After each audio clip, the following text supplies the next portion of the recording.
Bonjour Camille. Le départ, c'est dans quelques jours pour Camille, direction Paris. Stage d'été oblige, un grand classique pour des étudiants de plus en plus mobiles.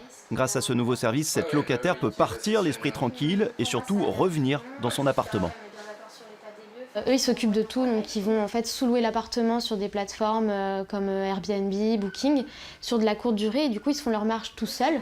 Et donc moi je reçois mon loyer tous les mois, il n'y a pas de commission, il n'y a rien, donc c'est vraiment ce qui est intéressant et ce qui est différent des agences, parce que financièrement payer 2 loyers, surtout à Paris, un loyer parisien plus un loyer ici, j'aurais pas pu, donc j'aurais dû rendre cet appartement à contre-cœur.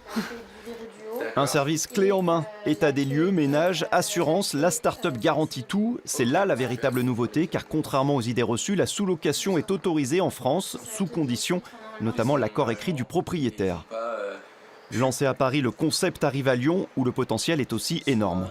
On a 125 000 étudiants sur Lyon. On a 50% de ces étudiants-là qui ont un logement.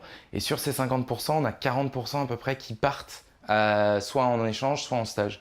Donc on a potentiellement entre 20 et 25 000 étudiants qui vont avoir besoin de notre service en se disant « qu'est-ce que je vais faire de mon appartement ?» Pour qu'il soit rentable, l'appartement doit être loué à la nuitée, la moitié du mois. Le reste, c'est de la marge brute, un concept gagnant-gagnant. Mais qu'en est-il des propriétaires? La multiplication des sous-locataires n'est pas sans risque.